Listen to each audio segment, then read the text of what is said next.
Então, vamos iniciar a aula.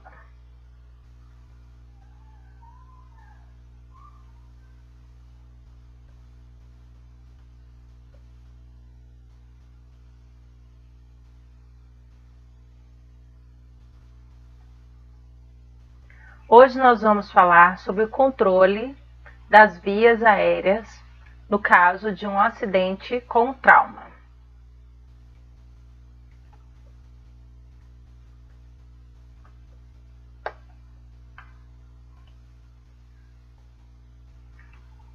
Qual é a principal função e qual que é o intuito do socorrista quando ele se encontra com um paciente com trauma e ele tem as vias aéreas comprometidas?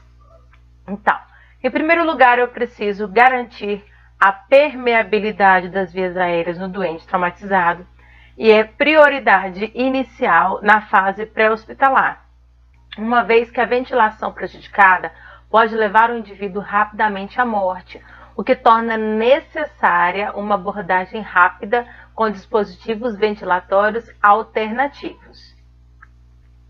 Como que é a anatomia, como é que funciona a fisiologia do sistema respiratório? O sistema respiratório é formado pelas vias aéreas superiores e inferiores.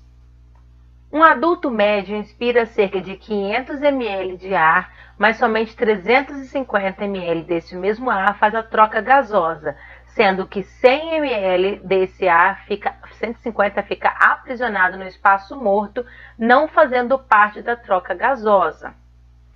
Durante uma ventilação normal, numa frequência respiratória de 14 por minuto, temos um volume minuto de 7.000 ml ou 7 litros de ar dentro dos pulmões. O adulto normal em repouso respira confortavelmente de 12 a 18 vezes por minuto. Como que é a constituição das vias aéreas? A constituição das vias aéreas se dá da seguinte forma. Nós temos aqui em cima, na cavidade nasal e na cavidade oral, a entrada da nossa via respiratória, certo? Duas entradas da via respiratória. Essas duas entradas, elas podem ser entupidas simultaneamente durante um acidente ou não. Logo abaixo eu tenho a faringe, que se conecta com as duas. Abaixo da faringe, a laringe, a traqueia, os brônquios, que vão entrar dentro do pulmão, que estão aqui os pulmões, os bronquíolos, que são as árvores de distribuição dos brônquios, e na ponta dos bronquíolos nós temos os alvéolos, que são que fazem realmente a troca gasosa para fazer a parte real da respiração. Até chegar nos alvéolos, toda a respiração, na verdade, ela é o caminho do ar, mas somente nos alvéolos onde nós temos a respiração de fato. Então, a troca gasosa, a hematose, é feita por compensação de pressão dentro dos alvéolos, onde eu tenho a entrada do oxigênio e a saída e a absorção do gás carbônico das células sanguíneas. E ele vai trocando lá dentro dos alvéolos, nos vasos sanguíneos, os capilares, que ficam em torno dos alvéolos. Então, novamente, traqueia, brônquios, bronquíolo e alvéolo. Traqueia, brônquio, bronquíolo e alvéolo. E como que funciona a expiração? O diafragma pressiona o pulmão para cima e a caixa torácica também pressiona o pulmão para dentro. E assim ele expele o ar que se encontra no seu interior. Fisiopatologia do trauma, do pulmão, do sistema respiratório. O trauma pode comprometer o sistema respiratório de fornecer oxigênio adequado e eliminar dióxido de carbono das seguintes formas. Ele tem a hipoventilação. Vamos fazer uma pequena especificação, uma diferenciação entre esses três. A hipoventilação, ela ocorre quando a ventilação é inadequada. Simplesmente eu tenho dificuldade da entrada do ar dentro do organismo. Eu também posso ter a hipoxemia. A hipoxemia é a baixa concentração de oxigênio no sangue arterial, mas ela é diferente da hipóxia, porque a hipóxia é a baixa disponibilidade de oxigênio para determinado órgão. Então, eu posso ter hipóxia em um órgão e outro não. E ele pode ocorrer mesmo com a presença normal de ar, né, de oxigênio, no sangue arterial. Então, eu tenho, por exemplo, quando eu tenho a insuficiência para um órgão específico. Aí eu acabo tendo a hipoxemia. A hipóxia dentro desse órgão. A hipoxemia já é a baixa concentração de oxigênio no sangue de forma generalizada. As três formas envolvem hipoventilação decorrente da redução do volume por minuto. Se não tratada,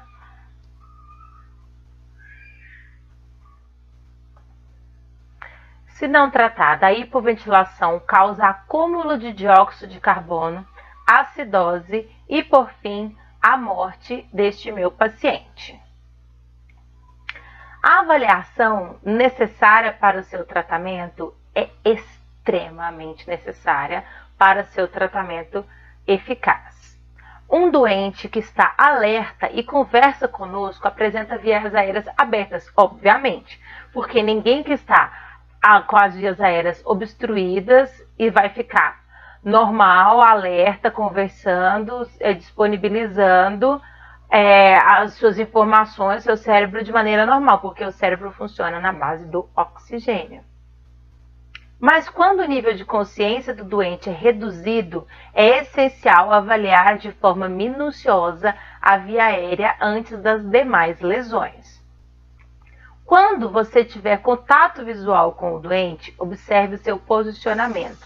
Por quê? Porque os doentes com posição supina, o que é a posição supina? É aquela que eu estou com o decúbito dorsal, as costas do doente estão encostadas, decúbito, estão deitadas, e a parte de cima do corpo está virada para cima. E eu tenho grande chance de obstrução das vias aéreas. Por quê? Pela queda da língua lá atrás, para que ela tampa a glote, ou ela ainda pode tampar também a úvula. Então, essas duas possibilidades que ela pode tampar lá atrás, a pessoa ter a obstrução da respiração simplesmente por tampar lá na base. Por quê? Eu tenho duas entradas da via aérea. Eu tenho a entrada nasal e a entrada oral. Na entrada nasal, se eu tenho algum tipo de obstrução, eu ainda tenho a capacidade de respirar pela entrada oral. Obviamente, qualquer pessoa com o nariz entupido abre a boca e respira. Mas quando eu tenho a queda atrás, lá na laringofaringe, impossibilitando a passagem de ar, não sobra para mim nenhuma das duas conexões externas da via aérea. E a pessoa ela fica incapacitada de respirar, porque ela não tem mais disponível o oxigênio entrando dentro do corpo. Qualquer doente que apresenta queda do nível de consciência deve ser reavaliado constantemente até a chegada no hospital. Quais são os sons e ruídos mais comuns? Os sons e ruídos são o chiado, são as obstruções que você consegue ver, os apitos, só que todo som e ruído nas vias aéreas, ele nunca é um bom sinal. Esses sons frequentemente podem ser ouvidos ao se aproximar do doente e tendem a ser causados pela obstrução parcial, seja pela língua, pelo sangue ou por corpos estranhos. Exame de via aérea para detectar a obstrução. Procure na cavidade bucal do doente qualquer material estranho ou malformação anatômica. O que é uma malformação anatômica? É algo que naturalmente aquela pessoa já possui no seu organismo e que naquele momento específico ela está se destacando, ela está demonstrando a sua capacidade para obstruir as vias aéreas do meu paciente. Então, eu posso ter uma pessoa que tenha uma malformação genética, que ela já nasceu com ela, mas por causa daquele acidente específico, onde eu tenho uma obstrução mais chamativa, eu consigo ver que a pessoa está com a malformação interferindo na sua capacidade de respiração. Não se esqueçam, queridos, que daqui a pouco eu vou fazer a chamada com vocês aqui, tá? Então, quem estiver online já vai dando um ok aí para mim, porque vocês vão ter chamada ao vivo. Então, quem não estiver presente na chamada vai ficar com falta na aula de hoje.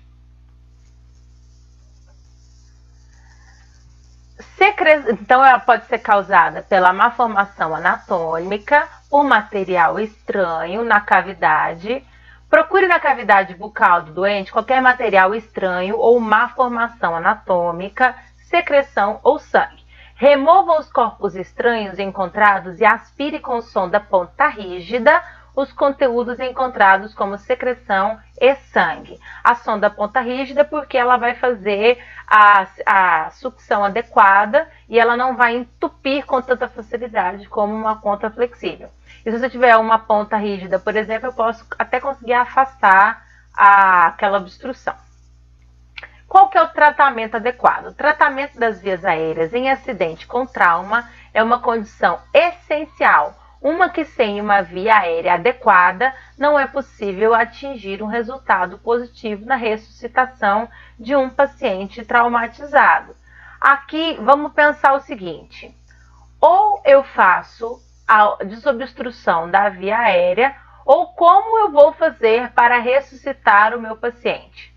Ele vai estar simplesmente desacordado, ele vai estar inconsciente, né? Porque ele pode estar desacordado de muitas formas. Ele pode estar desacordado inconsciente, ele pode estar desacordado em coma também. Então, essa pessoa que ela está ali inconsciente, ela não tem a capacidade de eu fazer uma ressuscitação adequada, porque eu não consigo encontrar naquela pessoa a hora que aquela ressuscitação é eficaz. A ressuscitação, ela sempre vai ter que demonstrar no paciente a sua eficácia. E a não ser que você tenha um dispositivo que possa te mostrar se ela foi eficaz ou não, como um leitor de batimento cardíaco, eu não vou conseguir identificar de forma simples a pessoa ali, por exemplo, deitada em algum lugar onde ela está traumatizada lá, eu não consigo identificar se a ressuscitação foi eficaz.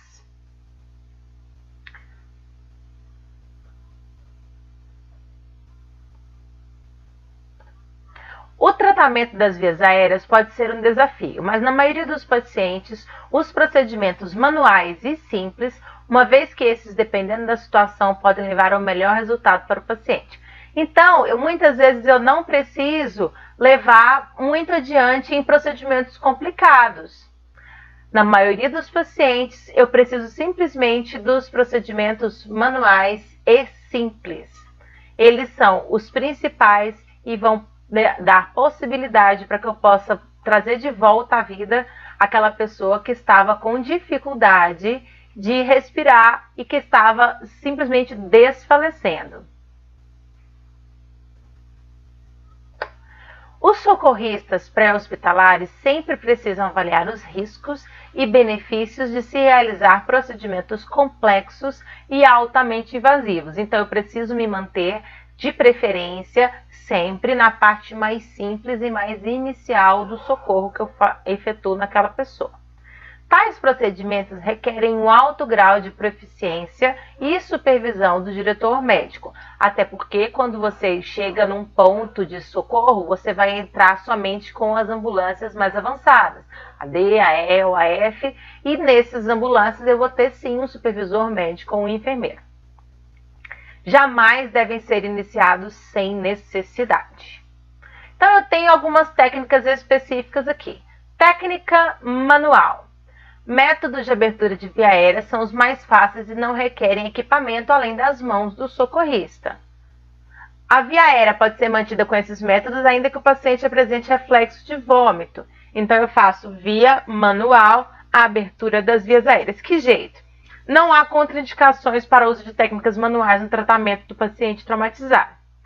Exemplos deste tipo incluem elevação do mento, que nós já vimos em sala de aula com exercícios práticos, com uma cobaia, e a tração da mandíbula também.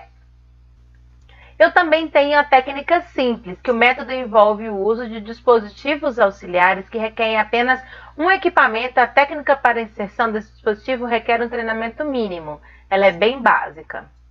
Os riscos associados com o uso são extremamente baixos comparados com o potencial benefício. Qual que é o benefício? De manutenção da via aérea do paciente e, consequentemente, com a manutenção da vida. O posicionamento incorreto é facilmente reconhecido e corrigido. Por que ele é facilmente reconhecido? Porque ele vai ser travado na hora que eu faço o posicionamento. Se ele não estiver bem correto, ele não vai entrar dentro do corpo do paciente e eu vou claramente identificar que aquele procedimento está sendo mal feito e eu posso corrigir ele com facilidade. Então, eu tenho a cânula orofaríngea e a cânula nasofaríngea. Vamos de novo fazer uma revisãozinha aqui em relação às posições que a gente tem, para eu poder nunca mais confundir em relação ao posicionamento das cânulas, a orofaríngea e a nasofaríngea. Então, antes de eu colocar aqui para vocês, vamos especificar. Naso, do nariz. Atrás do nariz eu tenho a faringe. Então, nasofaringe. Oro, da boca, faringe. Abaixo da faringe eu tenho a minha laringe. Aqui no pescoço fica a laringe. Então, eu tenho nasofaringe, orofaringe, faringe, abaixo dela laringofaringe, abaixo da laringe eu vou ter a traqueia, que vai entrar atrás do timo. Depois eu vou ter a divisão para os pulmões, onde eu vou entrar com os brônquios.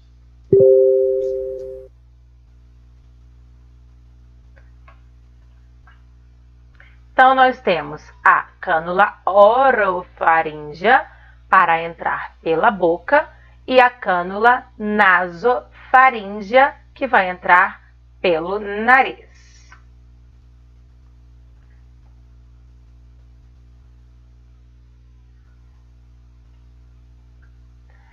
Eu tenho, inclusive, a técnica complexa, que ela inclui aqueles métodos que requerem treinamento inicial significativo e uma educação continuada para assegurar contínua proficiência. E, inclusive, essas técnicas complexas, elas, dependendo do nível da técnica, eu só posso adquirir, eu só posso colocar elas em prática se eu for um profissional de nível superior, como, por exemplo, um médico ou um enfermeiro, certo? Requerem vários tipos de equipamentos e o possível uso de drogas farmacêuticas para quê? Para anestesiar, sendo assim de responsabilidade médica. Então, vou colocar aqui para vocês algumas desses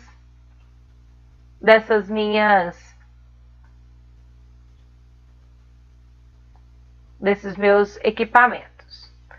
Eu tenho lá atrás, nós olhamos os equipamentos que são baseados na técnica simples e esse daqui na complexa. Cânula de traqueostomia. O que é traqueostomia? Traqueostomia é quando eu interrompo a conexão da pele na altura da traqueia para adentrar nas vias respiratórias do meu paciente. Então, eu preciso, na altura da traqueia, fazer um corte profundo que vai adentrar no pescoço da pessoa até atrás da traqueia. Como é uma cirurgia, só quem pode realizar é um médico, de preferência um médico cirurgião. Mas não tendo um médico cirurgião, qualquer médico que tenha um treinamento inicial está autorizado a fazê-lo. Mas nós, como não somos médicos, não podemos fazer esse tipo de intervenção. Você não pode fazer intervenção cirúrgica no seu paciente. Vê que ela tem, eu tenho duas formas de cânula de traqueostomia. Essa daqui da esquerda ela é metálica, ela tem a sua entrada metálica. E essa daqui é toda emborrachada e de plástico. Eu tenho a máscara laríngea. Nós estávamos olhando agora especificamente de como é e onde se encontra a laringe. E olha como é relevante você saber exatamente onde ela se encontra. A máscara laríngea, essa parte aqui da máscara, ela vai inclusive para se encontrar com a laringe. Por quê? Porque a traqueia ela também vai se encontrar com o esôfago. Então eu preciso que a máscara fique virada para a parte da frente, para que ela faça a conexão com a laringe e não com o esôfago. Tá? Essa boca dela vai ficar conectada com a abertura da laringe. É essa abertura aqui que eu tenho na laringe. A máscara vai descer pela boca e ela vai colocar a abertura dela conectada com a entrada da laringe. Olha lá novamente, para vocês verem como é que ela funciona.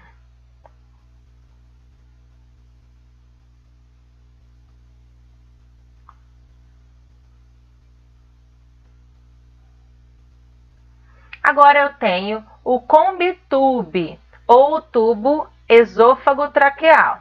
O anterior a gente viu que ele funciona na laringe. E esse daqui funciona para o esôfago. Eu também posso fazer uma intubação que não seja respiratória, mas que seja para desobstruir o esôfago e fazer a pessoa talvez parar de vomitar, ou para colocar uma alimentação parenteral. E essa borrachinha que fica aqui, ela tem uma função bem específica. O combitube ele é um tubo macio, né, que tem dois balonetes, dois balões. Um proximal, que fica perto da orofaringe, e um distal. Esse canozinho dele, ele tem um obturador esofágico. Ele simula a entrada e a saída do esôfago. Ele tem um fundo cego e perfurações laterais na altura da faringe. Então, ele consegue ter a passagem. Essas perfurações aqui na passagem que a gente consegue enxergar. Dois balões. E ele tem esse balão aqui com fundo cego, para ele ir lá para o esôfago. Ele permite a ventilação independente da posição esofágica ou traqueal, porque ele vai conectar e vai passar a ventilação na altura da traqueia através dos furos. Para ele fazer a inserção dele, o paciente precisa estar deitado em decúbito dorsal. Você vê a posição dele, como é que ele está em decúbito dorsal. E ele precisa estar horizontalmente, com o pescoço em posição neutra. A pessoa vai se colocar ao lado da cabeça e com o polegar ele vai pinçar a língua contra a mandíbula, vai apertar para baixo, vai abrir a boca o máximo possível e vai com o laringoscópio, que nós já vamos ver o que é, ele vai elevar a mandíbula e vai facilitar com a elevação da mandíbula a inserção do meu tubo esôfago-traqueal, para que eu possa entupir aqui a passagem do esôfago, fazer a respiração por aqui, e eu não permito que a pessoa tenha aspiração do conteúdo estomacal.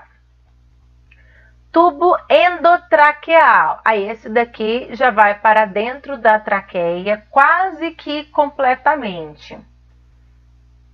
Endo, para dentro, traqueal, traqueia. Laringoscópio, que nós acabamos de ver que ele auxilia, por exemplo, na entrada do nosso tubo esôfago-traqueal. Por quê? Porque ele vai afastar a língua, a parte de baixo, vai colocar lá na laringe a sua extremidade. Esses tamanhos aqui, eles variam de acordo com o tamanho do paciente. Eu vou segurar por aqui, vou afastar e vou colocar o que eu precisar inserir, seja o tubo endotraqueal, seja o tubo esôfago traqueal, ele vai ter, seja ainda por cima a máscara laríngea. Todos esses, o paciente precisa estar desacordado, senão ele não vai permitir a entrada. E qual que é o manejo indicado para as vias aéreas? Então, primeiro eu vou estabilizar como, gente? Estabilizar a coluna cervical. Lembra que nós comentamos que é um dos principais e primeiros procedimentos que nós precisamos estabilizar a coluna cervical. Aí depois eu vou colocar a limpeza das vias aéreas com manobras manuais. Eu posso fazer a tração da mandíbula ou do queixo e a aspiração caso necessário. Eu posso utilizar dispositivos simples para a via aérea orofaríngea ou nasofaríngea. Aí nós vamos fazer a seguinte análise. Eu preciso de habilidades avançadas para fazer esse tipo de manipulação? Se não, eu não preciso de habilidades avançadas, então eu simplesmente vou fazer a ventilação auxiliar para a pessoa e depois eu vou fazer a avaliação primária completa, porque nesse momento eu estava fazendo ela somente inicial e um transporte rápido. Se sim, se eu preciso de habilidades avançadas, eu vou pensar, aquela habilidade, ela é uma habilidade de intubação que é necessária? Se não, ela não é uma habilidade de intubação, então eu vou colocar na via aérea supraglótica, acima da glote. Talvez eu coloque somente com uma máscara externa para poder auxiliar na respiração da pessoa. E aí eu vou auxiliar a respiração, termino a minha avaliação e o meu transporte. Agora, se eu preciso de intubação, considere os riscos e benefícios da intubação endotraqueal, ou a orotraqueal ou a nasotraqueal, em comparação a métodos alternativos como máscara laríngea ou dispositivos supraglóticos. Se foi bem sucedido, ok, bem sucedido sim, então eu vou auxiliar na ventilação, avaliação, transporte. Bem sucedido não, então as vias aéreas estão difíceis. Eu sou capaz de ventilar? Se sim, eu sou capaz de ventilar, então as minhas habilidades essenciais, eu vou terminar ela. Via aérea supraglótica, via aérea por máscara laríngea, intubação retrógrada, intubação digital. Se não, a pessoa não precisa, então eu vou fazer a seguinte análise. As minhas vias aéreas por máscara laríngea ou por via aérea supraglótica? Você vê que esses dois aqui são superficiais, ele não desce da laringe. É capaz de ventilar? Sim, é capaz de ventilar. Ok, ventilação auxiliar, avaliação completa, transporte rápido. Não, ele não é capaz de ventilar? Eu vou ficar repetindo até que eu possa controlar adequadamente a ventilação do paciente. E eu consigo, porque o meu intuito é simplesmente não desistir até que eu tenha uma ventilação controlada, adequada para este meu paciente.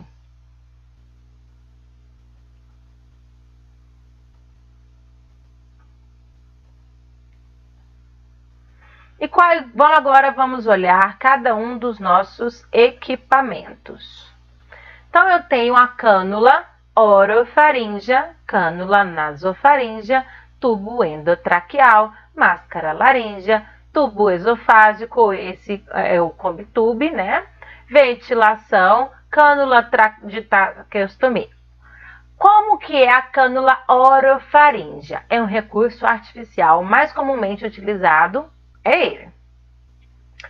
A cânula orofaríngea pode ser inserida de forma direta ou invertida, dependendo da posição que o paciente estiver. Pode ser virada em qualquer um dos lados. Qual que é a contraindicação da cânula orofaríngea? A contraindicação é para doentes conscientes. Por que ela é contraindicada para doentes conscientes? Porque todo doente consciente vai resistir à inserção de qualquer coisa que fique lá na garganta, na boca e que faça, de alguma forma, desconforto para ele.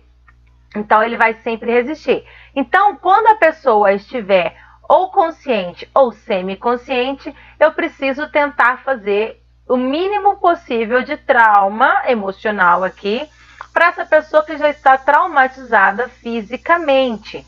Então eu coloco nela, por exemplo, a minha manual. Eu vou usar um dispositivo manual, eu vou fazer a manipulação do queixo ou da mandíbula, eu posso fazer até uma sucção superficial, supraglótica, para eu tentar diminuir ao máximo Porque olha só, vamos pensar no seguinte, eu tenho uma pessoa que está com traumas emocionais, no caso aqui, porque a gente fala de 2 tipos de trauma, né? Trauma físico, mas eu tenho uma pessoa que está com traumas emocionais em relação a um acidente, que está nervosa, que ela não está confortável. E eu vou lá e vou colocar um dispositivo que vai, além de inserir dentro da garganta e da boca, ele ainda por cima vai doer, vai ficar desconfortável, vai provocar ânsia de vômito, vai deixar aquela pessoa com a sensação de sufocação momentânea. É uma coisa muito complicada. Então, o que eu vou fazer? Eu vou fazer o menor número possível de intervenções desconfortáveis nessa pessoa. E eu posso fazer, quando você faz a sucção, e eu tenho simplesmente ali na boca e eu consigo dar uma minimizada naquele problema, a pessoa vai ter menos dispositivos e comportamentos menos invasivos. Com comportamentos menos invasivos, aquela pessoa tem a tendência a se acalmar. Ela se acalmando facilita o atendimento. Completamente. Fica muito mais simplificado. Ele ficando mais simplificado, você facilita, inclusive, você aumenta, inclusive, as chances daquela pessoa de sobreviver àquele procedimento, porque ela tá... Lembra que você está lidando com um paciente que ele tem problemas respiratórios, senão você não estaria fazendo esse tipo de intervenção. Se eu estou com um paciente com dificuldades respiratórias e com trauma respiratório, ele vai estar cada vez mais nervoso, porque o trauma respiratório traz angústia. E se essa pessoa tem angústia e ela está nervosa, a sua respiração vai ficar ofegante. Com respiração ofegante, eu tenho dificuldade da oxigenação do sangue. Vê que é um ciclo vicioso? Esse ciclo vicioso ele vai fazer com que a pessoa tenha cada vez menos chance de sobreviver àquela intervenção. Então, eu preciso me garantir que eu vou facilitar a vida minha e vou facilitar a vida daquele paciente. E que eu vou permitir com que aquele procedimento seja eficaz e seja bem sucedido.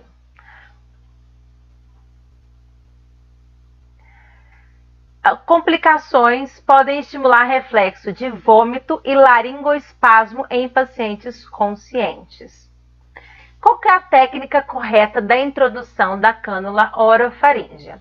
Um socorrista mantém a cabeça e o pescoço do doente alinhados para não ficar torcido, para não ficar deslocado, em posição neutra, enquanto abre a via aérea com a manobra que a gente já conheceu lá em sala de aula, que é da tração da mandíbula ou do queixo no trauma. O segundo socorrista escolhe e mede apropriadamente o tamanho da cânula. Vou voltar aqui para vocês na imagem. Olha só a quantidade a variação de tamanhos de cânula que eu tenho. Se eu tenho essa quantidade, esse tamanho de cânula, é porque eu tenho variedade em relação ao tamanho do paciente. O tamanho do paciente muda o tamanho da minha cânula. Então, eu preciso fazer uma análise adequada do tamanho da cânula para adulto, para criança, para ou talvez uma pessoa muito alta, uma pessoa muito baixa. Não precisa necessariamente ser uma criança, né? Mas nós temos pessoas que são muito baixinhas, temos pessoas que têm nanismo, nós temos pessoas que têm gigantismo, que são muito altas, ou pessoas que simplesmente são altas. Então, eu preciso fazer a adaptação dessa minha cânula para o tamanho do meu paciente, para que eu não tenha um problema de ferir essa pessoa por causa da cânula inadequada. A cânula precisa ter o tamanho específico e correto. Deixa eu dar uma olhada aqui no chat para ver se vocês estão participando e perguntaram alguma coisa para mim. Então se manifestem. Eu vou colocar a presença de vocês aqui.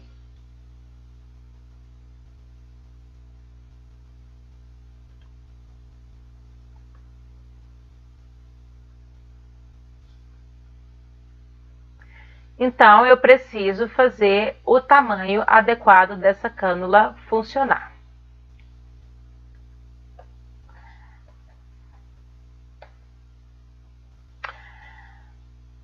A distância da comissura labial até o lóbulo da orelha é uma boa estimativa do tamanho adequado da cânula. Então, eu vou fazer essa medição de tamanho aqui. Agora, cânula nasofaríngea. A cânula nasofaríngea, vale a gente perceber que ela vai passar por um espaço dentro do corpo da pessoa muito maior do que a cânula orofaríngea, porque eu já tenho uma posição dela mais superior ao corpo. Então, ela vai passar por mais locais, então eu tenho maiores chances de complicação. Por isso, eu preciso ter uma técnica até uma mão mais leve e uma técnica mais treinada, para que eu não tenha dificuldades e eu não machuque a pessoa. Lembra que nosso principal ponto de evitar aqui tudo que aconteça é evitar machucar o paciente. Eu não quero machucar ele de forma nenhuma, eu não quero estressar ele de forma nenhuma. Lembra que nós falamos lá nas primeiras aulas sobre a humanização? Nós precisamos tratar... Pode parecer um termo bobo, eu pessoalmente acho ele meio bobo, por quê? Porque você não é um ser humano, a pessoa não é um ser humano, então nós precisamos aprender a agir como humanos, mas tem hora que sim, nós precisamos aprender a agir como humanos. Quantas vezes você ou alguém que você conhece não passou por uma necessidade de um atendimento e você foi tratado como mais um número, como mais um caso e não como um ser humano? Então aí é onde a gente precisa lembrar que temos que levar em consideração e com cuidado os traumas emocionais, os estresses emocionais, as complicações do momento, os gostos e vontades daquele paciente dentro, na medida do possível, obviamente. Não vou fazer exatamente tudo que o paciente quer só porque ele quer, mas se não custa nada, se não vai interferir na qualidade do seu atendimento e simplesmente você pode deixar aquele paciente mais feliz, mais confortável, num ambiente mais salubre, onde ele vai ficar emocionalmente mais estável, por que não? Simplesmente porque você não quer? Então vamos fazer de uma forma mais humana o atendimento em todas as áreas. Então, se eu estou fazendo um atendimento que vai passar, no caso aqui com um equipamento que vai passar por uma parte maior do corpo da pessoa, e eu vou ter a chance de aumentar o meu trauma, eu vou ter chance de machucar a pessoa, eu vou ter chance de estressar a pessoa, então eu preciso ter 10.000 vezes mais cuidado em relação a esse equipamento do que o equipamento anterior. Aí você fala, mas é 1 centímetrozinho só, não é muita diferença não. Sim, é muita diferença. Para quem nunca colocou nada dentro do nariz, a gente não sabe, você não vai saber o quanto que o nariz dói. E para cada pessoa tem um nível de sensibilidade que pode ser diferente do seu. Então, vamos levar em consideração a sensibilidade que a pessoa tenha e que possa vir a complicar esse atendimento. Então, a cânula nasofaríngea é um dispositivo flexível de látex que é inserido através de uma das narinas e ao longo da curvatura da parede posterior da nasofaringe e orofaringe. Parece que deu uma travada aqui. O tamanho da cânula você vai se basear na distância que você tem entre a boca e o lóbulo da orelha. O lóbulo da orelha é esse buraquinho. Tá? O lóbulo da orelha é essa bolinha aqui mais maciazinha, onde você coloca o brinco. Então, você vai fazer a distância, vai medir a distância entre a boca e o lóbulo da orelha. Esse é o tamanho da cânula correto. Porque a cânula, ela é um dispositivo supraglótico. Ela vai ficar aqui em cima, ela vai simplesmente fazer a passagem do ar na parte de cima. Deixa eu até aproveitar aqui. Deixa eu colocar aqui vocês na chamada corretamente. Sem fazer besteira. Colocando os nomes corretos. Então, vamos em diante. Vamos lá. Vamos voltar para cá. Então, ele vai passar... Ah, tá. Eu parei aqui para poder voltar ao seguinte. Ele vai passar ao longo da curvatura da parede posterior da nasofaringe até a laringofaringe. Então, eu vou voltar aqui para vocês nesse desenhozinho aqui, ó. Então, no caso da cânula, ela vai passar pela parede posterior. Ela vai passar bem aqui atrás. Bem aqui nessa posição até lá embaixo. Então, na nasofaringe ou na rinofaringe, orofaringe até a laringofaringe. Ela é indicada em pacientes incapazes de manter a via aérea permeável. Quando eu tenho, por exemplo, um edema parcial e eu consigo entrar com aquela cânula, mas a hora que ela sai, a via aérea é liberada, eu tenho o fechamento da via aérea. Ou por causa de um fechamento da via aérea na parte de cima ou na parte posterior da boca. Então, eu consigo passar aquela cânula e deixar livremente a boca livre para a pessoa, por exemplo, conversar. Porque se eu tenho a pessoa, ela retoma sua consciência, ela vai querer falar. Mas se ela está com a via da boca completamente interrompida, tampada, ela não vai ter capacidade de falar. Então, eu posso muitas vezes passar pelo nariz até para dar mais conforto para a pessoa. Ela é menos desconfortável. Contraindicações e complicações em doentes que não tenham necessidade de acesso para a via aérea.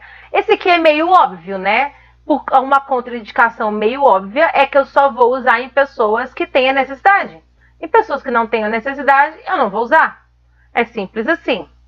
Mas tem hora que a gente precisa repetir para ficar mais claro, né? Então, a contraindicação é para pacientes que não tenham a necessidade clara e expressa para colocação e porque ele tem a via aérea completamente interrompida. Então, nossa próxima contraindicação é a introdução da cânula pode provocar hemorragia. Aí aqui tem um tópico bastante interessante para a gente observar. Ela pode provocar hemorragia se não for bem colocada. Ela pode provocar hemorragia, na verdade, qualquer coisa pode provocar hemorragia quando você está inserindo dentro do corpo da pessoa de forma inadequada. Então, eu preciso fazer o treinamento adequado para que eu não machuque a pessoa. Ela pode provocar hemorragia caso eu não faça de maneira adequada. Qual que é a maneira adequada? Eu tenho que colocar o tamanho certo, eu tenho que colocar a profundidade certa, eu tenho que evitar as nossas paredes de resistência, os pontos de resistência são muito importantes para serem observados. Eu preciso manter o paciente em decúbito dorsal, afinal de contas, ele lateralmente complica a minha vida e em decúbito ventral, ele impossibilita a entrada da cânula pelo nariz, afinal de contas, se o nariz estiver virado para baixo, a não ser que a pessoa esteja numa posição muito bizarra, né? Você vai pegar uma pessoa, por exemplo, que está soterrada e ela está virada para baixo e você, na hora de entrar lá no local para poder socorrer ela, conseguiu entrar por baixo dela. Aí você vai fazer... Mas assim, é uma coisa muito cinematográfica, né? Não é uma coisa muito comum de acontecer e não é a posição ideal que você vai colocar aquele paciente para fazer um tipo de procedimento tão delicado como esse. Então, você vai sempre procurar uma posição mais adequada, decúbito dorsal, com as narinas completamente alinhadas, a cabeça levemente levantada, para que você facilite a passagem do ar, da cânula, de tudo. Para que ela não bata no fundo da garganta, por exemplo, e não faça nenhum tipo de ferida, onde a pessoa depois ela vai acabar piorando aquela situação onde ela se encontra, por causa de uma ferida que foi causada no momento de você fazer algum tipo de intubação. Seja, porque querendo ou não, Esse tipo de procedimento, ele é invasivo. Ah, é uma cânula tão fininha, é uma cânula emborrachada, ela é maleável, ela é não sei o quê, mas é invasivo. A não ser que você já tenha passado por isso antes, você não vai conseguir ter uma ideia do quanto que isso é invasivo, do quanto que isso é incômodo, a não ser que você tente se colocar no lugar daquela pessoa. E é muito invasivo, é muito complicado. Então, fazer o mínimo possível de interferências dentro daquela pessoa e, se caso precise fazer interferências, que sejam interferências não dolorosas, que sejam interferências não traumáticas, ok? Técnica de introdução da cânula nasofaríngea.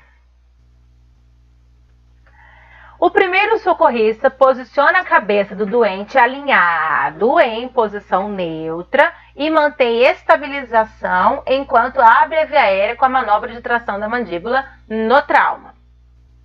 O segundo socorrista examina as narinas do doente com uma lanterna e escolhe a que for mais larga e menos desviada ou obstruída. Sim, e aqui vamos levar em consideração que a pessoa nem tem um problema que foi vamos pegar duas considerações. Eu tenho uma pessoa que tem, por exemplo, um desvio de septo natural, ela já tem aquilo a vida toda, ou sabe-se lá há quanto tempo, mas ela já tem aquele desvio de septo, é dela, e no momento do acidente ela não consegue me comunicar onde está o desvio de septo dela. Então eu vou analisar e vou encontrar. Pode ser que esse paciente esteja desacordado. Caso, muitas vezes o paciente não sabe, eu posso ter um desvio de septo, por exemplo, superficial. Mas também pode ser que ocorra de eu ter uma complicação que seja causada pelo próprio acidente. Eu posso ter uma complicação causada pelo próprio acidente, aonde eu amasso de um lado, ou a pessoa quebra o nariz, e ela vai ter um edema maior de um lado ou do outro, ou eu vou ter um nariz que vai estar, por exemplo, machucado por dentro, e eu vou ter que analisar com cuidado, com aquela lanterninha que a gente olhou lá atrás, quando a gente estava olhando as coisas que estão compostas dentro dos materiais da ambulância. Então, lá atrás, quando a gente olhou isso, a gente viu que tem uma lanterna em formato de caneta, que você pode usar para analisar tanto a garganta quanto o nariz da pessoa. E ali eu posso olhar qual é a minha via aérea mais propensa e melhor para trabalhar. Nessa análise, eu vou fazer a escolha de qual dos lados a pessoa vai entrar. Caso seja necessário, nesse momento, pode o socorrista trocar de posição, mas a cabeça precisa estar alinhada, porque eu preciso de um alinhamento de toda a minha via aérea para facilitar a entrada. Então, o socorrista precisa trocar de lugar, ele vai trocar de lugar, o paciente vai ficar quietinho lá, até porque eu estou tomando conta da cervical, então eu não posso modificar como é que ela vai ficar colocada, não posso mexer demais nela. Não posso modificar o posicionamento da cervical da pessoa em hipótese nenhuma se eu tiver uma hipótese daquele dano que eu posso estar causando na cervical da pessoa ou não. Então ela vai ficar completamente paradinha, bonitinha. O socorrista mexe para lá, mexe para cá, caso ele haja necessidade, caso ele sinta necessidade. Então eu não posso mexer na cervical da pessoa. Eu é que vou me mexer. Eu vou colocar aqui para vocês. Para um pouquinho, depois eu mexo. Escolha o tamanho da cânula adequado à narina, com um tamanho com diâmetro um pouco menor do que a abertura da narina. Então a gente vai analisar dois tamanhos agora. Eu vou analisar tanto o comprimento quanto o diâmetro, a espessura dele. Então eu acho que o diâmetro tá bom, ele tá largo, então eu vou pegar um menor. Se eu acho que ele está curto, a pessoa é curta, aí eu vou pegar um adequado. Para o comprimento, eu vou pegar de acordo com o tamanho do corpo da pessoa. Mas para a largura, eu vou sempre tentar escolher um que é um pouco menor do que o que eu acho que é o tamanho da narina, do que eu conseguir ver o tamanho da narina. Porque eu não quero machucar a pessoa na hora que ele tiver que entrar. Então, eu vou colocar sempre um que tem um diâmetro menor.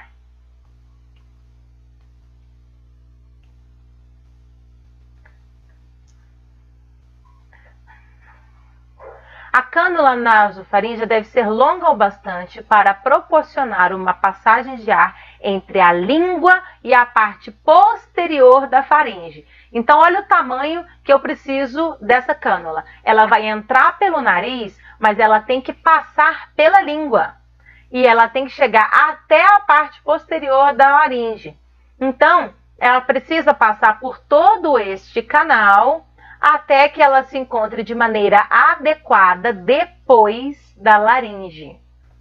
Olha o tamanho. Então, você vai medir pelo lado de fora do rosto da pessoa ou pelo lado de dentro, mas você vai ter que fazer uma medida adequada para que você possa ter um tamanho que não atrapalhe, que seja o tamanho correto. Porque se ele não alcança a laringe, eu não tenho grande utilidade, certo? Eu preciso saber qual é o tamanho da laringe, porque eu preciso passar dela.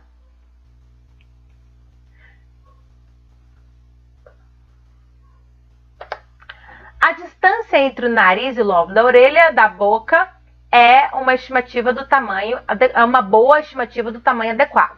Então, entre o nariz e o lóbulo da orelha. O lóbulo da orelha, novamente, é a parte mais, essa parte mais macia da orelha, onde a gente coloca o brinco. Então, o lóbulo da orelha, que vai estar mais ou menos na altura da laringe, até o nariz, que é o começo de onde você vai estar passando.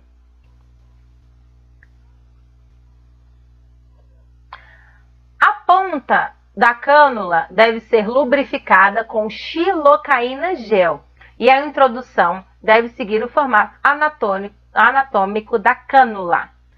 Qual que é o formato anatômico da cânula? Deixa eu voltar aqui para vocês. Formato da cânula.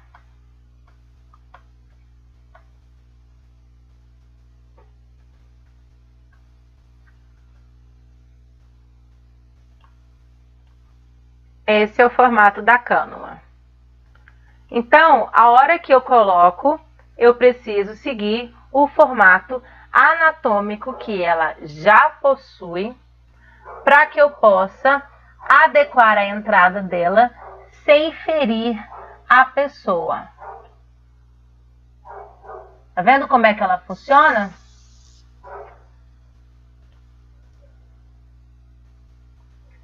Eu vou colocar de forma a ela ir entrando sem machucar, sem interromper, sem ferir, sem dobrar, principalmente, seguindo o seu formato normal. E o formato dela é o específico para ficar dentro da pessoa, é o formato dentro do corpo. Então, eu vou seguir esse formato anatômico dele bem bonitinho. Vocês estão olhando aí? Eu estou deixando bem lentinho para vocês poderem olhar, para não ficarem com dúvida nenhuma.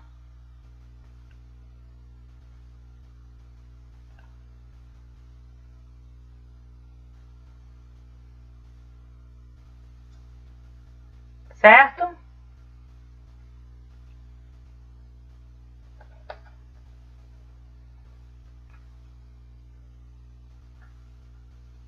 Cada uma é de um tamanho e eu consigo colocar elas adequadas ao tamanho do corpo da pessoa. Então, no caso, eu meço aqui a distância entre o nariz e o lóbulo da orelha e eu consigo saber qual que é o tamanho ideal, adequado para aquela cânula.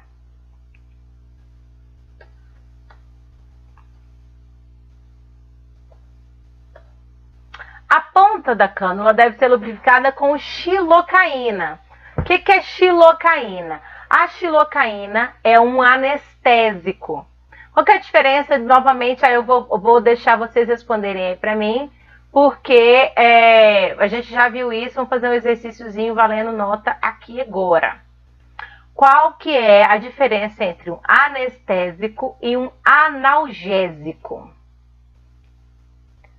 Porque a xilocaína é um anestésico. Eu quero saber qual é a diferença entre um anestésico e um analgésico.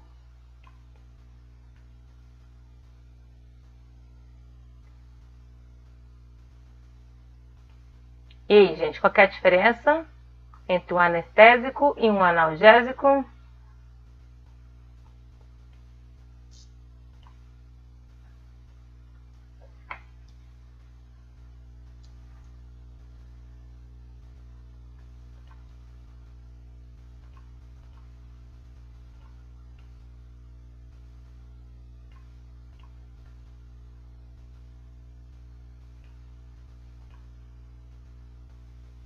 Não tô vendo vocês respondendo.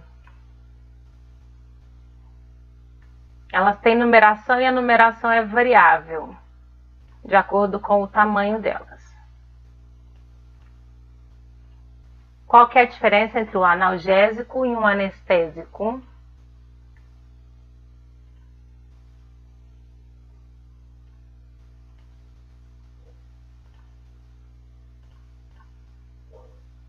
Gente, bora, people.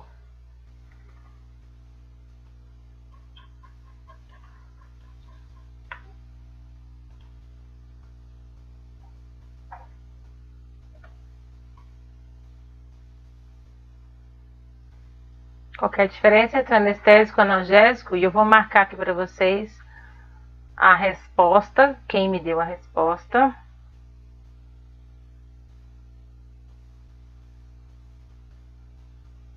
Só a Viviane que respondeu. Cadê o resto?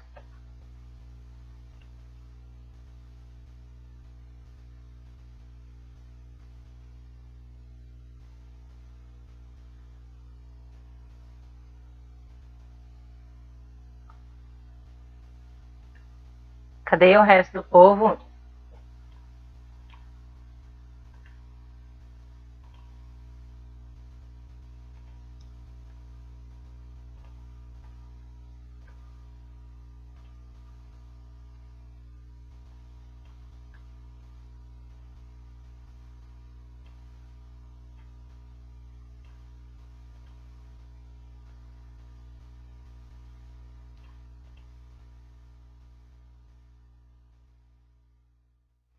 Então, qual que é a diferença? O anestésico, ele evita que eu sinta a dor. Inclusive, a pessoa corta, faz uma cirurgia naquele local, com a pessoa acordada, por exemplo, e ele evita que eu sinta a dor.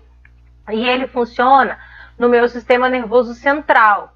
Ele vai lá e inibe a dor completamente naquela região, lá com a atuação no meu sistema nervoso, para que eu não faça aquela parte do meu corpo não se comunique com o meu cérebro. Já o anestésico, ou analgésico, aliás, ele vai funcionar de forma a aliviar, tanto que se você tiver com uma dor muito forte, nem sempre um analgésico vai funcionar, ele vai aliviar uma dor que eu já tenha no meu organismo, tá? Deixa eu marcar aqui quem respondeu.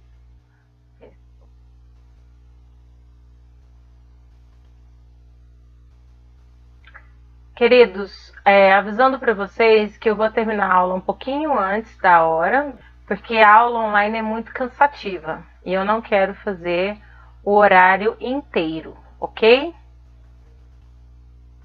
Não sei se vocês vão achar ruim, eu tenho certeza que vocês vão achar muito ruim, porque vocês amam as minhas aulas, não é verdade? Então vamos lá, vamos continuar. Ela é lubrificada com xilocaína gel e a introdução deve seguir o formato anatômico e, se encontrar resistência, deve fazer um movimento para frente e para trás.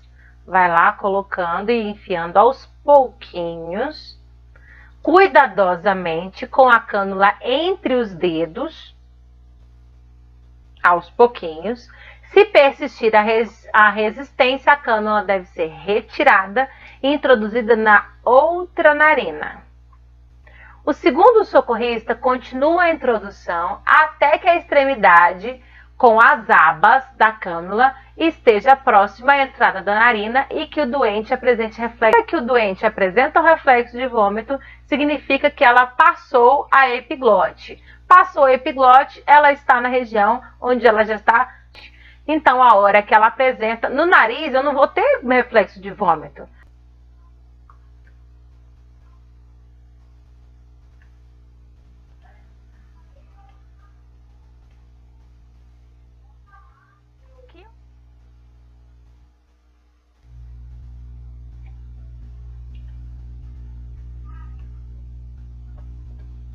Se o doente apresentar reflexo de vômito, ela é retirada parcialmente para que eu possa continuar a colocação dela no local adequado.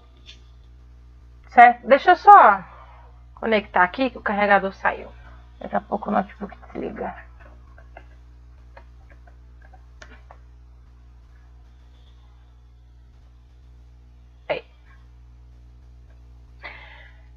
A intubação orotraqueal. Agora eu vou entrar pela boca até a traqueia. Olha só como que eu tenho uma intubação bem característica.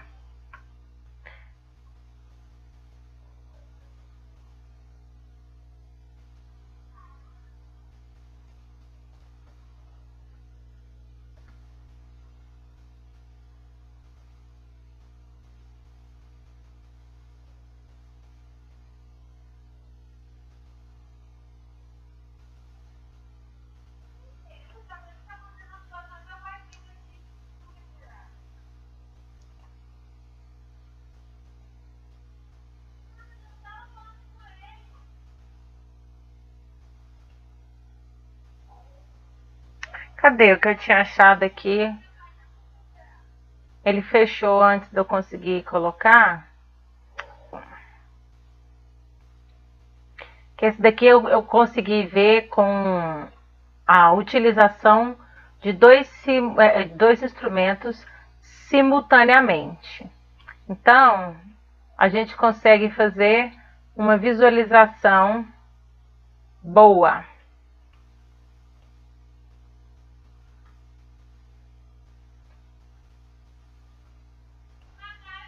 Então, eu vou pela boca até a entrada da traqueia. Tá vendo? Ele já vai utilizar o laringoscópio e ele vai fazer a inserção do tubo pela boca, porque ele é orotraqueal, até a traqueia, com a colocação do balão abaixo da epiglote.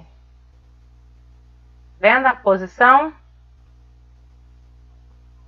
Então vamos lá.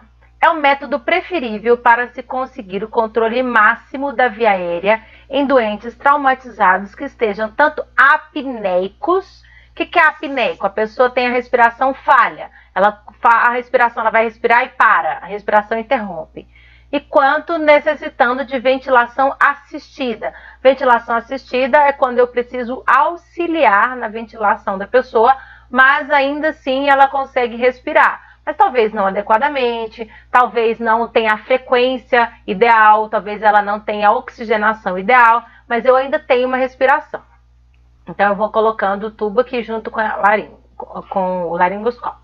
Esse procedimento é de total competência médica. Então você, no caso, vai auxiliar o médico a fazer o procedimento.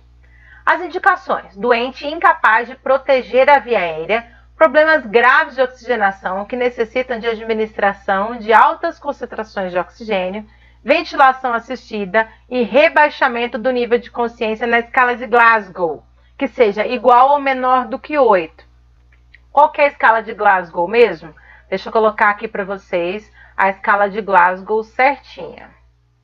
Essa daqui é a escala de Glasgow. A escala de coma. quando eu preciso ter o controle do nível de consciência da pessoa.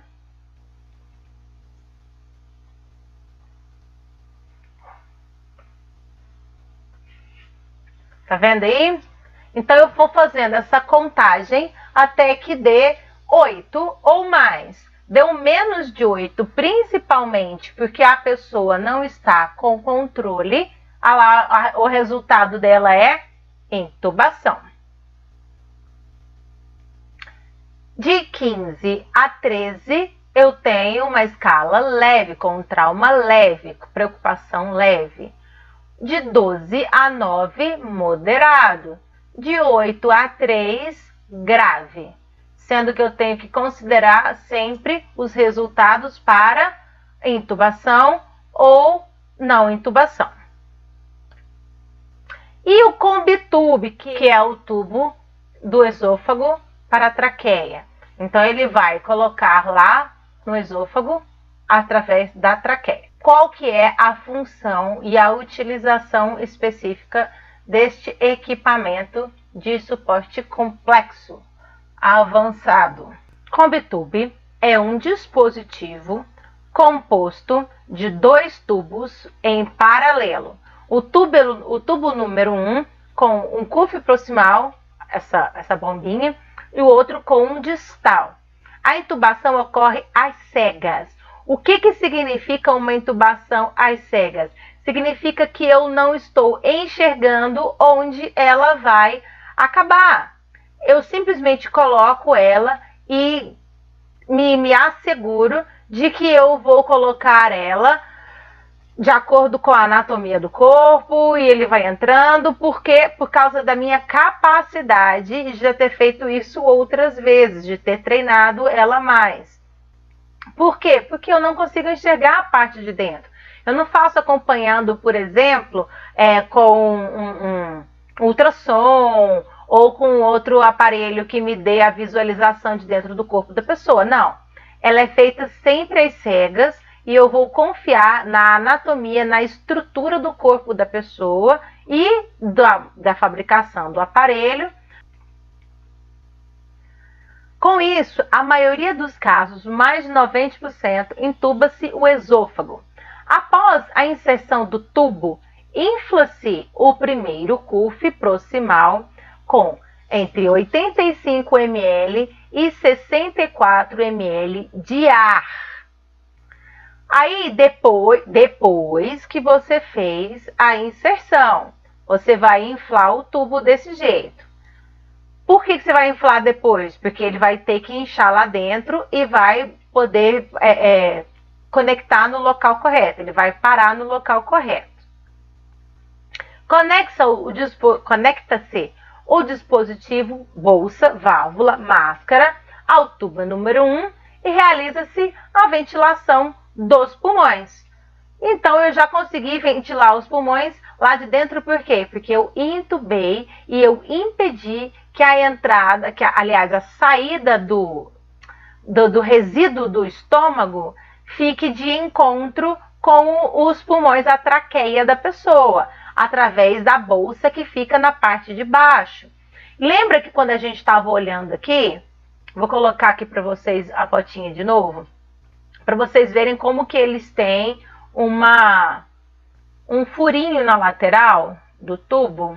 Tá vendo esses furinhos que ele tem na lateral? Então, esse furinho que ele tem na lateral vai permitir a passagem do ar entre a primeira bolsa e aqueles canos que estão ali no canto.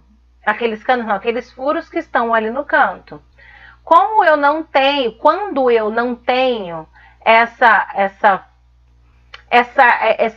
esse impedimento causado pela bolsa de baixo, ele vai voltar o conteúdo do estômago e vai entupir a traqueia, a pessoa vai afogar, ela vai broncoaspirar o conteúdo do estômago. Então, eu tenho que fazer esse impedimento com essa bombinha, com essa bolsinha na parte de baixo, para que a pessoa tenha somente a respiração acontecendo através dos furinhos que vão passar o ar que vem daquela bolsa, daquela parte externa, né, da cânula, que vai estar conectada ou na máscara respiratória e etc. Bem aqui, essa parte externa aqui. E esse daqui vai ficar localizado na boca. Esse da parte de baixo aqui vai ficar localizado bem na entrada do esôfago para impedir que o conteúdo estomacal volte. Então, após a inserção do tubo, infla-se o primeiro CUF proximal com 85 ml a 64 ml de ar e após o distal com 12 ml de ar, para eu poder fazer essa separaçãozinha bonitinha da quantidade de ar que eu tenho lá dentro. Conecta-se o dispositivo bolsa-válvula máscara ao tubo número 1 e realiza-se a ventilação dos pulmões. Aqui o tubo número 1 e o tubo número 2. Então, entenderam como é que ele funciona? Eu vou simplesmente inflar o ar que está lá para dentro daquela válvula, daquela bombazinha, para que ela evite que o conteúdo estomacal seja broncoaspirado. E eu vou, daquele jeito, ventilando os pulmões da pessoa. Caso haja expansão do tórax, então eu coloquei aquele tubo, e depois do tubo, na hora que eu inflo o pulmão, o tórax expandiu. Ele fez a movimentação da inspiração. Então, quando ele tem a expansão do tórax, eu vou ventilar. Ah lá, o tubo foi inserido no esôfago e, portanto, deve-se manter a ventilação por esse tubo, porque eu estou evitando que o ar vá para o esôfago, porque eu tenho a bolsa de baixo impedindo a passagem do ar. Então, ele está colocado no local correto. Se eu não tiver a expansão do ar, quer dizer que eu estou colocando o tubo no lugar errado. Então, o ubo foi para a traqueia, portanto, deve ventilar para o tubo número 2. E aí eu vou colocar cada tubo no lugar correto.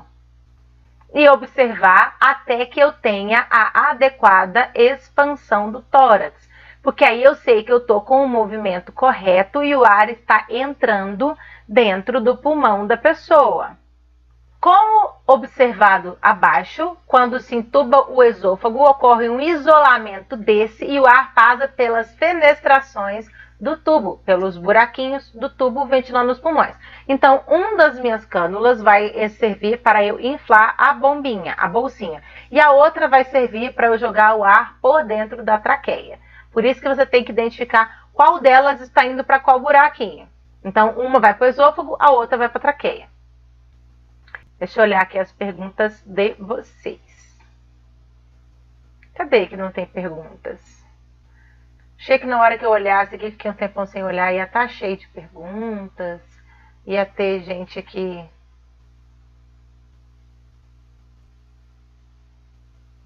Deixa eu atualizar aqui, vai ver que não chegou para mim, né?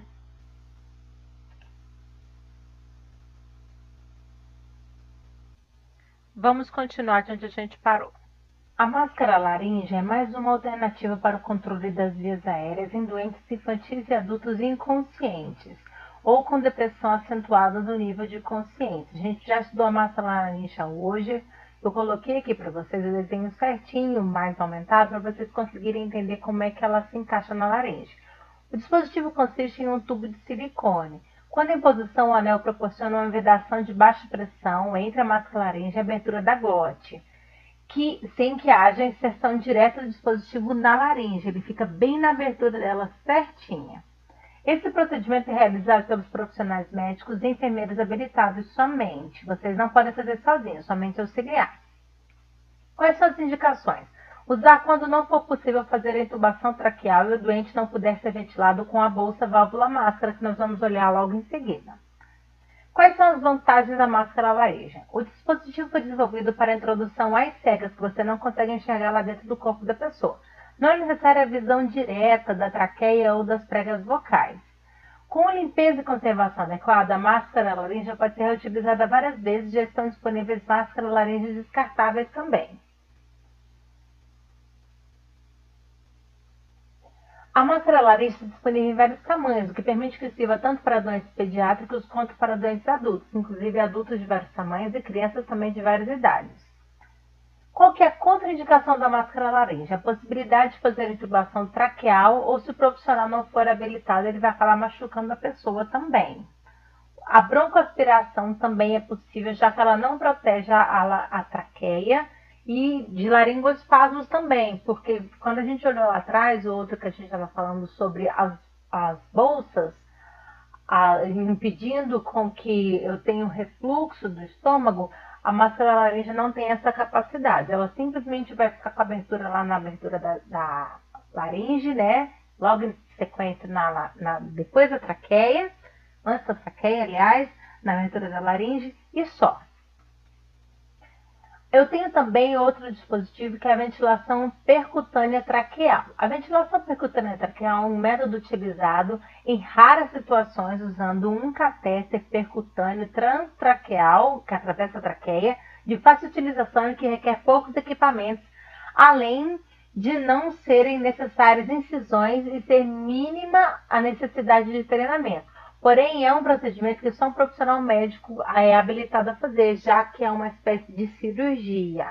Você vê que ele vai entrar através, um furo mesmo, que vai fazer com um catéter ou com uma seringa, através da cartilagem tireoide, bem na junção entre os elos, os arcos da traqueia.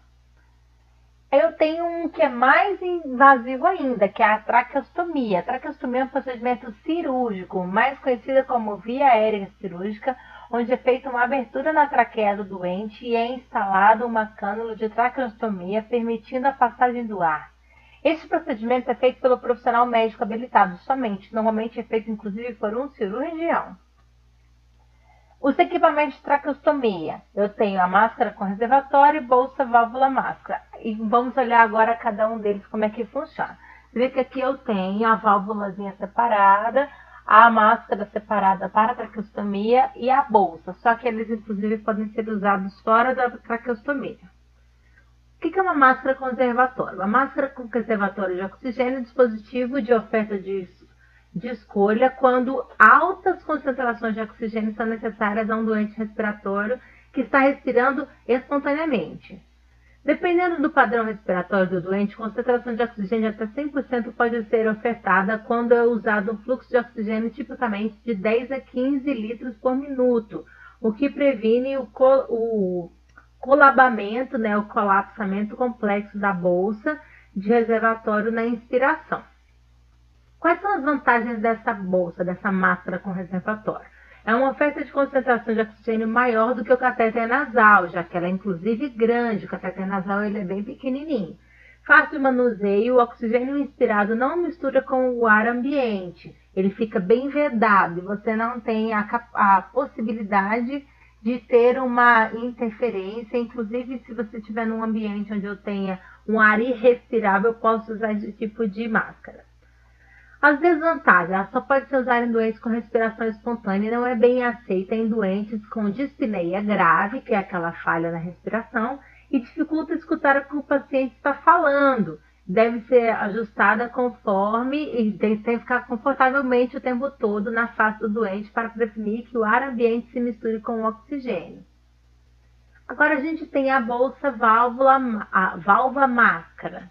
É um dispositivo que consiste em uma bolsa autoinflável, uma válvula unidirecional, não volta o ar, sem reinalação, com um adaptador que pode ser acoplado à máscara, um tubo traqueal ou um dispositivo invasivo de via aérea. Então, esse acoplador ele pode ser colocado em qualquer um daqueles dispositivos, por isso que ele pode ser usado na traqueia também, ou junto com a máscara de oxigênio que vai no rosto, em uma válvula de entrada de oxigênio, conhecido popularmente entre os profissionais da saúde como AMBU. Vocês já devem ter ouvido falar várias vezes, inclusive por mim, dentro da sala de aula.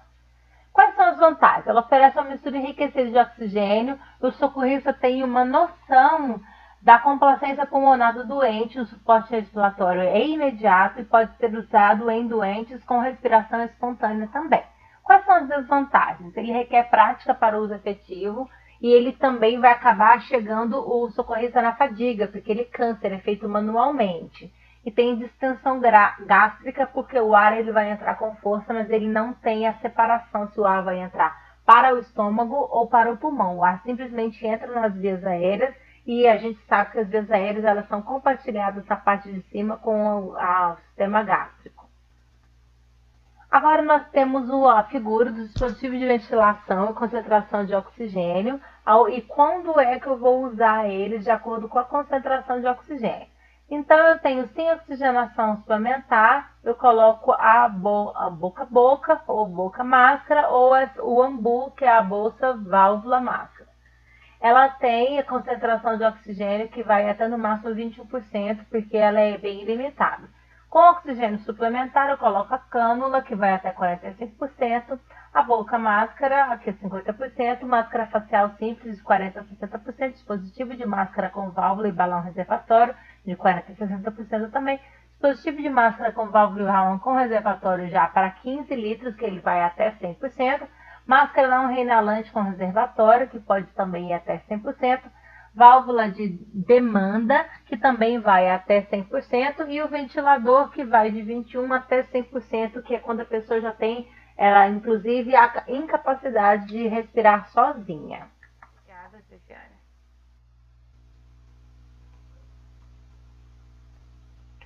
Então, posso encerrar a aula do jeito que está aqui? Como é que está aí para vocês? Ficou com alguma dúvida? Tá travando aqui um pouquinho, mas não tem problema. Já fiz a chamada conforme eu fui olhando os comentários de vocês lá no chat, tá bom? Então, meus queridos, vamos encerrar a aula por aqui. Que bom que vocês gostaram da aula. Só achei poucas perguntas, poucas manifestações. Toda hora eu parava para olhar o chat aqui achando que ia ter novidade e não tinha nada. Mas tá bom. Então a gente vai treinando para as próximas. Se caso seja necessário, eu espero que não, que a gente consiga voltar para a sala de aula, porque eu acho muito mais útil. Rende muito mais em sala de aula. Mas até lá, a gente se vira com o que tem, né? Então, vamos encerrar a aula por aqui. Deixa eu só organizar, tá bom? Então, fiquem com Deus e até a próxima aula em sala de aula. E tchau, tchau.